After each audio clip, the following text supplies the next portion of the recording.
Yeah, very much so. That a lot of adults have that experience where, um, in fact, we need to have children so that we can become children again, because children Mm-hmm. remind us of the things that we have forgotten. It's also an opportunity to learn everything again as well, and see the world through different eyes. It's almost like, to use a crazy analogy, it's almost like being naked, right? Children have no problem running around naked, but adults, that's a different matter, right? Because adults have all these experiences and hang-ups and the psychology of life, and so adults are much less um, comfortable in those kinds of experiences.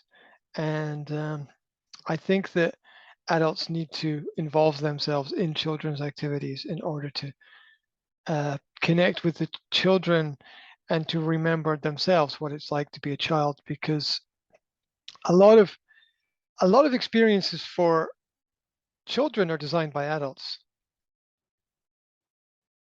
and therein is the problem. Therein is the actual problem, that somebody somewhere else has decided what is good for these people that they've never met and don't know. And although there might be some benefit in understanding and shared knowledge, individualism, when it is ignored, leads us only to totalitarian structures, as we saw in the 20th century with the rise of communism and socialism across Europe. And so I think if we can engage more with children as children, it doesn't mean, I don't mean that adults should be children, but they should understand children. Um, and that's a different matter. And I think I said before, if a child can do something that an adult can't, no matter what that activity is, the child has to be respected.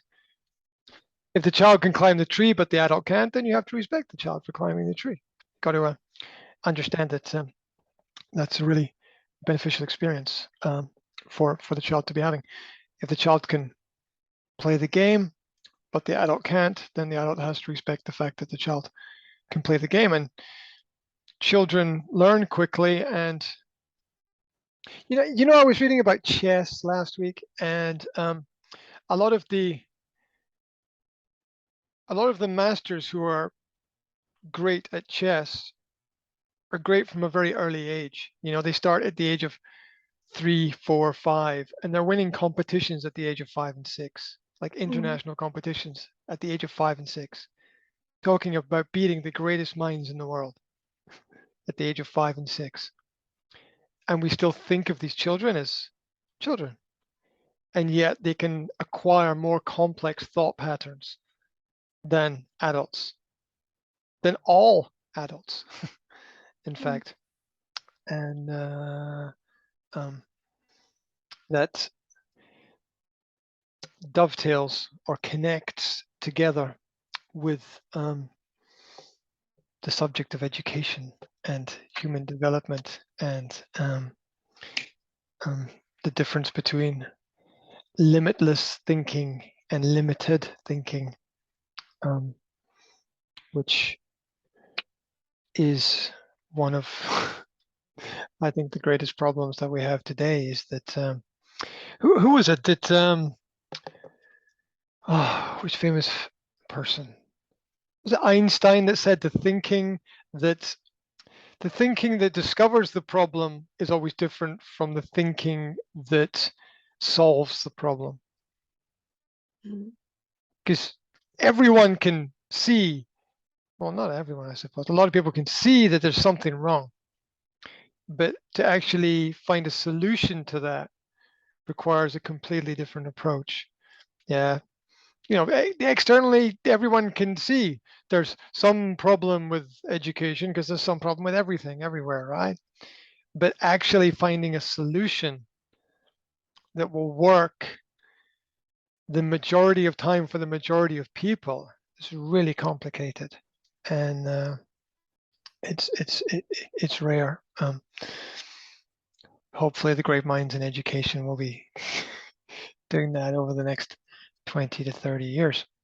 But that child, the, the adult having the experience of the child is fundamental. Yeah. And I always use the example of climbing a tree. Very few adults will climb trees for lots of different reasons. But trust me, you need to go out and climb trees. Because if you don't, you forget what it's like to be a child. And an adult will get to this height and they'll look down and they'll be in panic, complete panic. But a child will get to that height and they'll look down and they'll be excited. Who's experiencing the real problem? Who's experiencing the real danger? And those involved in education will understand mindset. Yeah. How you think about the situation or the emotional construct that you connect to the situation determines what you take away from wherever you are. Subtitled as "The Problem is Not Really the Problem." Mm. Yeah. Right. So yeah, do the kids things, right? do the kids things because it's fun.